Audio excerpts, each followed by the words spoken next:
অভিশপ্ত গির্জার রহস্য। পর্ব ২, অশরীরীর অভিশাপ। সারা রাত ঘুমাতে পারেননি ফাদার ড্যানিয়েল। বারবার সেই আর্তনাদের শব্দ, সেই ভয়ঙ্কর ছায়ামূর্তির ফাঁকা চোখ তাকে তাড়া করে ফিরছিল। সকালে গির্জার পরিচারক জনকে ডেকে তিনি জিজ্ঞেস করলেন, জন, গির্জার কবরস্থান নিয়ে কি তুমি কিছু জানো? এখানে কি কখনো কিছু অস্বাভাবিক ঘটেছে? জনের মুখ বিবর্ণ হয়ে গেল। সে একটু ইতস্তত করে বলল, ফাদার, আপনি নতুন এখানে, তাই হয়তো জানেন না। বহু বছর আগে এক নারী এখানে আত্মহত্যা করেছিলেন। সবাই বলে সেই রাত থেকে তার আত্মা এখানেই ঘুরে বেড়ায়। কবরস্থানের সেই পুরনো সমাধিটার কাছেই তিনি দেহত্যাগ করেছিলেন। ফাদার ড্যানিয়েলের মনে পড়ে গেল গত রাতের সেই দৃশ্য। সাদা পোশাকের নারীটি ঠিক ওই সমাধির সামনেই বসে মাটি খুঁড়ছিল।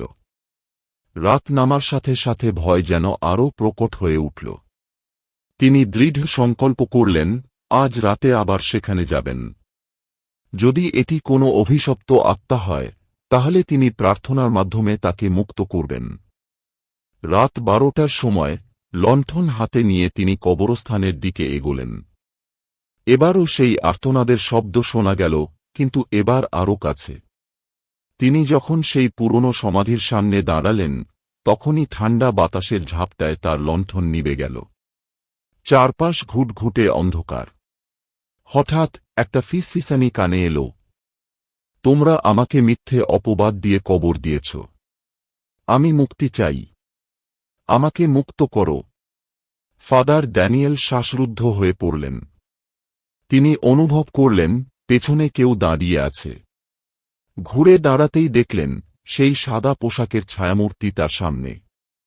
এবার সে আরও স্পষ্ট। তার ফ্যাকাশে মুখ, ফাঁকা চোখ আর রক্তমাখা ঠোঁট দিয়ে সে ফাদারের দিকে এগিয়ে আসছে। ফাদার দ্রুত ক্রোশ বের করে উচ্চস্বরে প্রার্থনা শুরু করলেন। মুহূর্তেই বাতাসে বিকট চিৎকার ছড়িয়ে পড়ল, যেন কেউ অসহ্য যন্ত্রণায় কাতরাচ্ছে। কবরস্থানের মাটিতে ফাটল দেখা দিল, আর সেই ছায়ামূর্তিটি এক বিকট চিৎকার করে অন্ধকারে মিলিয়ে গেল। ফাদার হাঁপাতে হাঁপাতে মাটিতে বসে পড়লেন। কিন্তু তখনও এক প্রশ্ন রয়ে গেল, এই আত্মা কি সত্যিই মুক্তি পেল, নাকি সে আবার ফিরে আসবে?